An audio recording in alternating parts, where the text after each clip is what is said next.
We could actually add one more line to this chart and see how all of these great developments in God's covenant promises to his people and the progressive revelation unfolding of how God is going to uh, bless Israel and bless all the families of the earth through Abraham is the seeds of all of this was already present in creation. All God is doing is just fulfilling what his original plan was from the beginning.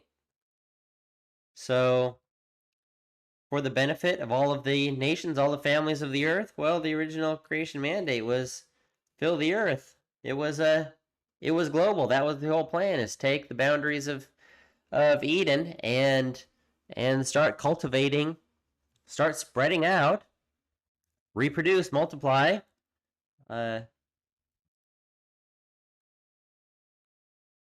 Called be fruitful and multiply. Become a become a uh, grow as a one big family. Wasn't plural, so one big family of humanity. Multiply, fill the earth. The whole kingdom, right, is a dominion. Right, Adam was created.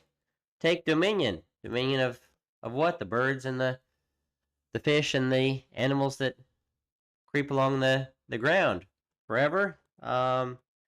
Tree of life. If they had eaten from the tree of life rather than from the tree of the knowledge of good and evil, they would have lived forever if they'd not broken God's law. Eternal King.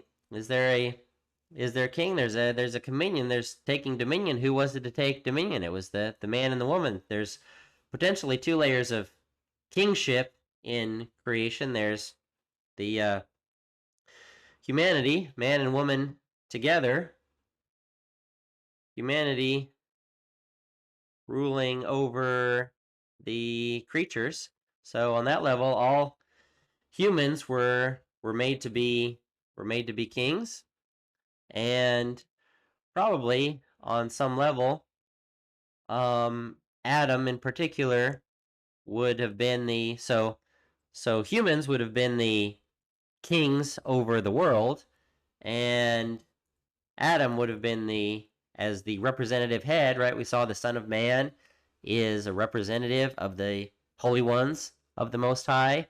The king is representative of his kingdom, those who recognize his dominion and his realm. So Adam is the father and the representative head of humanity, would have been the king over humanity. So humanity has its king in Adam, but then humans themselves are kings and queens ruling over all the creatures. And land, well, for sure, the whole earth.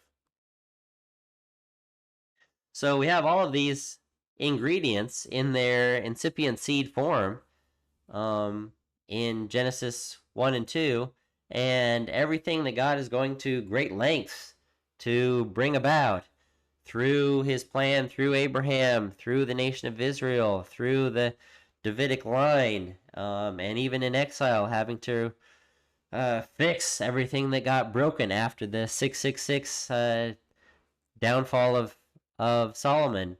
Um, God has, he's got a plan. I've got this gonna raise up a son of man who's comes on the clouds of heaven, takes his throne before the Ancient of Days. He's king of the saints of the Most High. We're gonna bring this all back into fruition, but this whole roundabout, circuitous path that God is following is just fulfilling the original plan that was there in the first place. Genesis 1 and 2. Mankind's gonna make it messy, and as we tend to do, mankind's gonna make it messy and difficult, but God's eventually getting around to, God's got I got all the time in the world. To me, a day is 1,000 years. 1,000 years is a day, but I'm gonna get around to fulfilling what the original God doesn't give up on his original plan. He'll gonna make it difficult for me. I'll still make a way to do it. You wanna I'll send my son into the world, you kill him. Okay, I'll use his death as an atoning sacrifice and his resurrection as his enthronement as king. I mean, you can fight against it, and God's ways are eventually going to come back to pass. And so, all of human history is just God patiently doing what He said He was going to do in Genesis 1:28 in the first place.